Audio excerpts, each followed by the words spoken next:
What is going on? This is Paris, and this is going to be my review for Google Stadia. So, as you guys know, you've been listening to Gamertag Radio, and just follow me on social media. You know, I've been highly critical of Stadia the past few weeks. I've just not understood what their business model was, who this was for. Obviously, the way it launched, missing a lot of features, everything. So, I was talking a lot, but not actually putting my money where my mouth is, so to speak, because how could I actually talk about this product and not actually try it for myself? So thankfully, due to a couple people, I was able to obtain a buddy pass and try out Google Stadia for myself, along with getting the Founders Edition itself. And I'll just grab that really quick. And here it is. I have the Founders Edition. Let's put that over there. Founders Edition in my hand, controller, everything, Chromecast Ultra. So I have done the full gambit at this point of trying out Google Stadia. And this is just going to be my review. You guys know me. I just try to keep it real. I try to be honest about how I feel about these things. I thought about doing, hey, let's do an unboxing.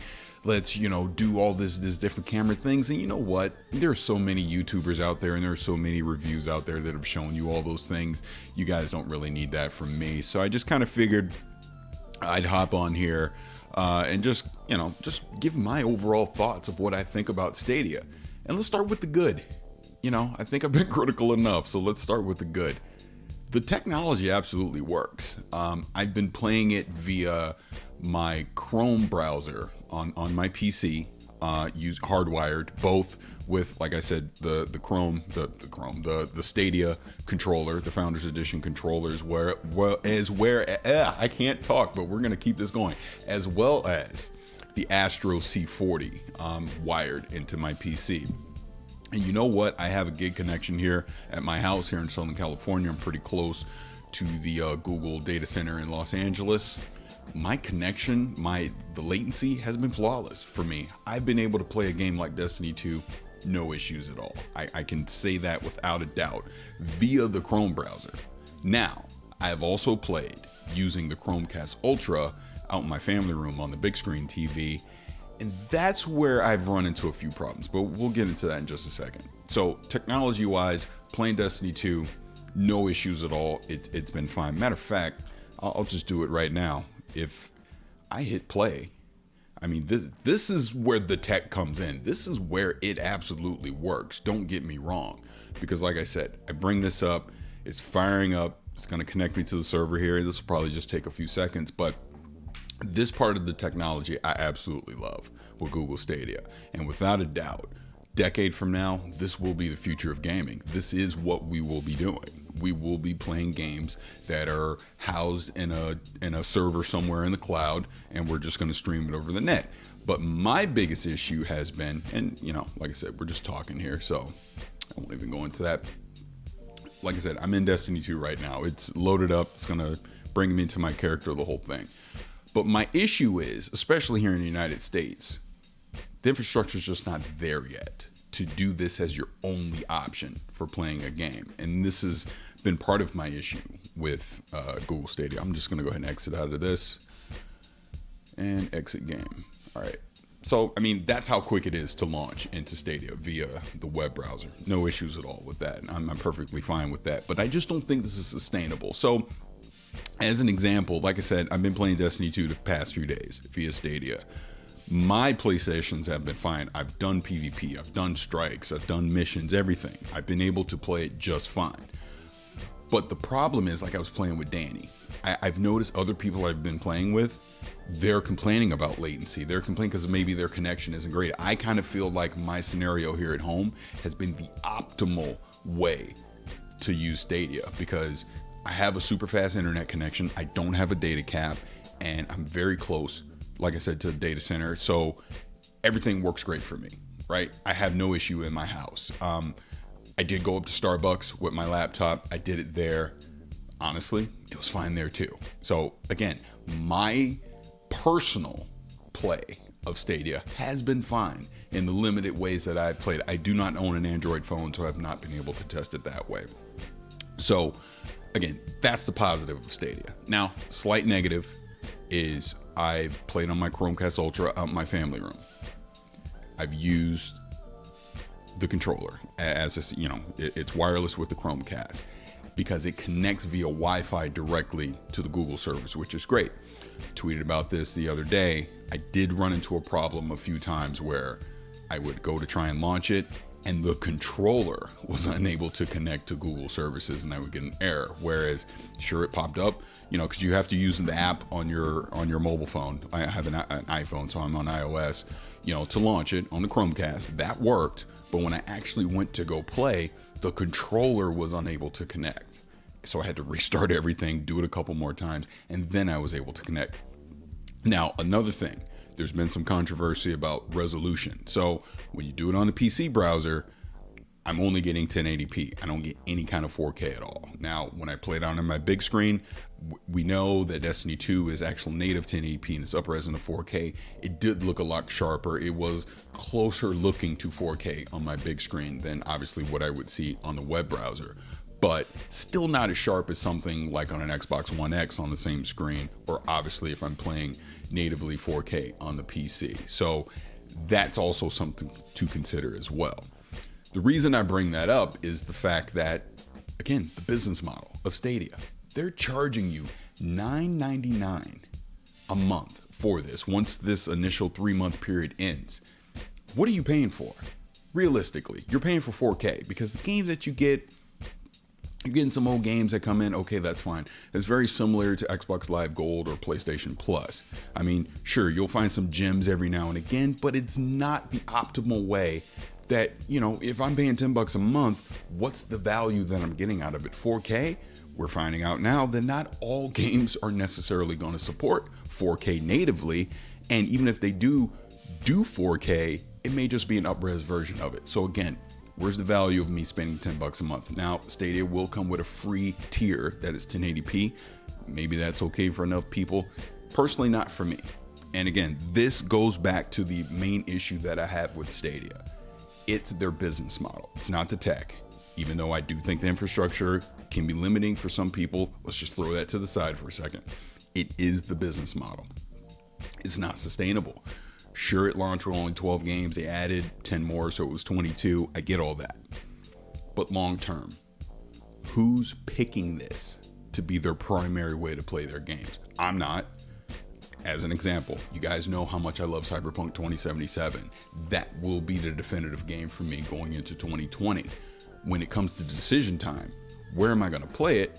I mean, look, everyone knows I'm going to play it on a PC, but let's just say if I was trying to make a choice, Stadia is a distant fourth place for me when it comes to that. I mean, obviously I'm going to play it on a PC, but beyond that, I would pick Xbox or PlayStation way before I would pick Stadia. Again, there's just way too many variables right now with Stadia for me to think that's the only way that I'm going to play a high-end AAA game. Again, maybe a decade from now that changes, but in 2019, 2020, there's no way I'm doing that. Who's going to realistically do that? Again, it comes back to the thing that I'm saying. Who is Stadia made for?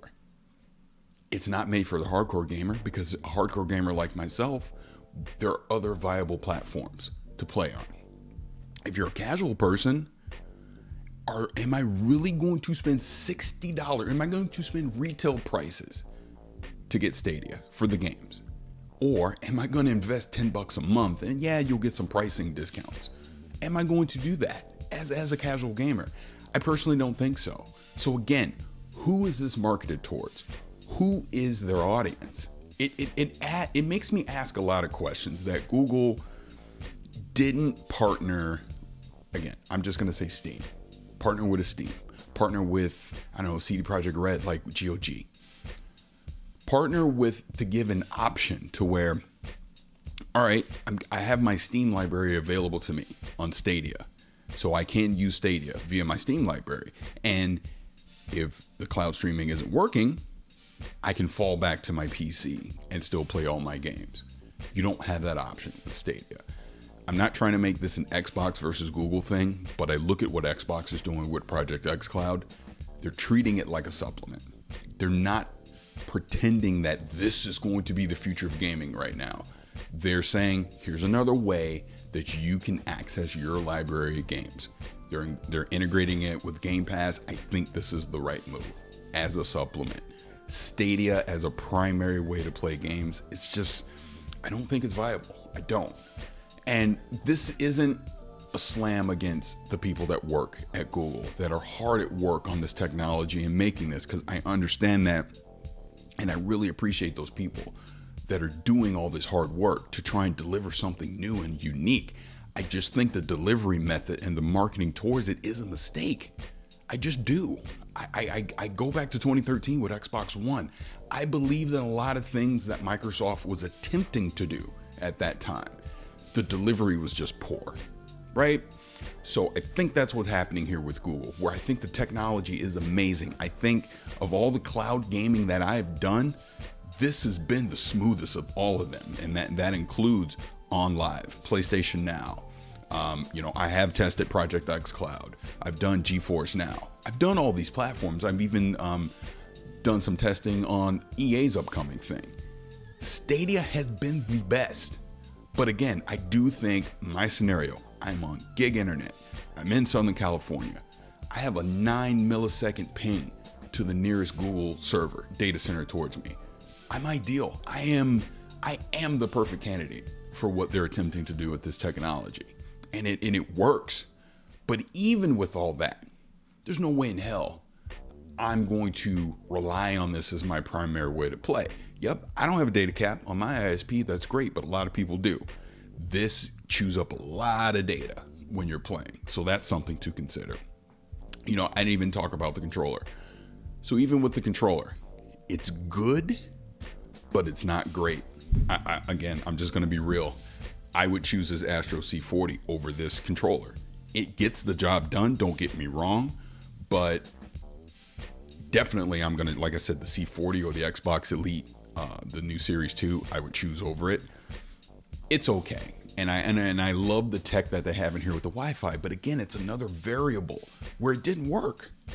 So if it didn't work, now I got to do wired, I got to reboot, I got to do all that thing. Now you're putting another barrier to entry to me playing games, when there's other viable options out there that I know it's going to be a lot more reliable and work when I want it to work. And again, this is the issue with Stadia. They should not have launched Stadia in its current state. They just shouldn't have, because who's asking for it? That's the question I have. Who's asking that? I needed this to launch in November 2019. I don't think there's anyone out there that was saying that. What I think they should have done is they should have done this as a long form beta, to say, hey, we want to beta test this thing. We want you, the community, to help us make this a viable platform. The feature set is going to be limited early on. We're going to be rolling it out over a period of time, blah, blah, blah, blah, blah. That's the message that they should have done. So that, let's say we get to fall 2020. Now we're launching Stadia right alongside PlayStation 5, Xbox Scarlet, because you have all your ducks in a row. You have all your features ready to go. You can actually sell this thing and try and make an argument for a hardcore gamer like myself, or even a casual audience, to want to go pick it up. But in 2019, the way it's launched right now, you've put such a stain on what Stadia potentially could be. You're going to have to dig yourself out of a hole for years to come to change the perception of what this service potentially could be. And that's the problem, I think. Not to mention, they got to figure out a better way to deliver games to us. Some type of subscription model, something that doesn't feel like I potentially could be throwing all my money into a void, and then Google gets bored in 2 or 3 years and the service goes away. That worries me too. I don't know. Like I said, I know there's a ton of reviews out there. There's a ton of people talking about this right now. So again, I'm not trying to repeat too much of it, other than to just give my point of view on it. I think the technology is fantastic. I just think this was not the right time to launch Stadia. I don't. I just think they should have slowed down, made this more of a beta process, slowly roll out these features, bring more people on board, and more importantly, don't charge us to beta test your product, because that is also an issue, that you're asking people to spend $130 up front, plus after this 3-month period, spend $10 a month for your service. Sure, I can understand closed beta. Hey, if you want to participate, maybe you charge people a certain fee to get the controller, get the Chromecast, things like that. I get it, but be clear it's a beta. Be clear that not all your features are going to be working day one. That not everything's in place. It changes perception, and that's the problem right now. The perception of Stadia right now is very bad. It is. There's just no way around it. It's bad. It's poor. But it's Google's fault that it's this way, because you sold us one thing, but you delivered another.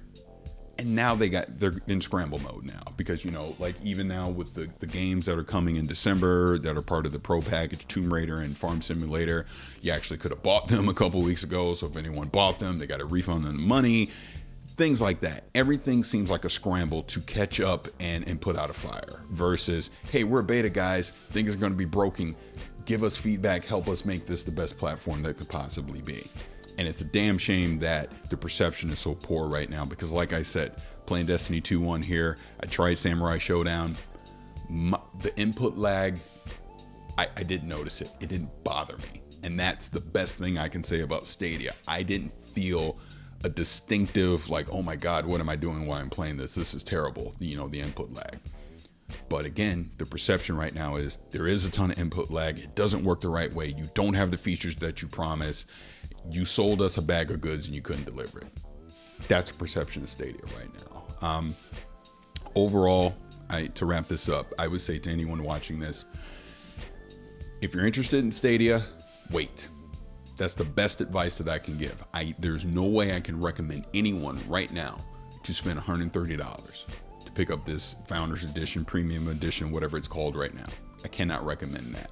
And even once that free tier drops in March, I cannot recommend anyone to actually go out and spend $60 retail on a game to play this. If they change the model somehow, like I'm assuming, like Destiny 2 as an example, the free to play version of it will be available at that time.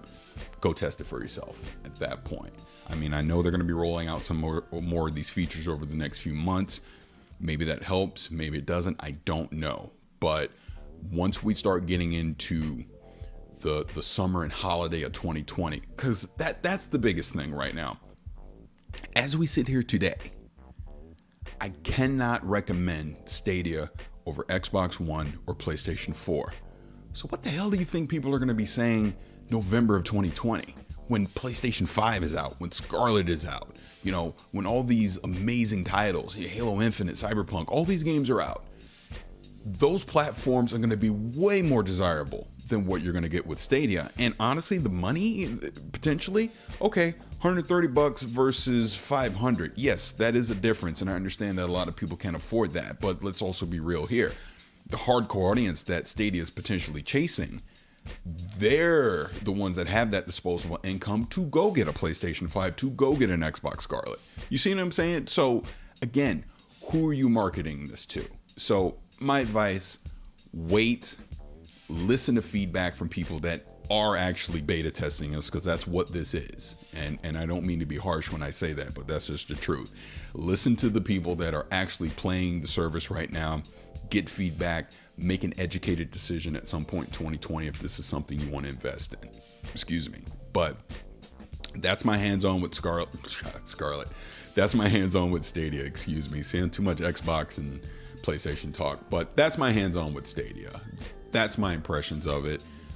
I hope you guys enjoy this review of what I think of Stadia right now. I know it's not perfect.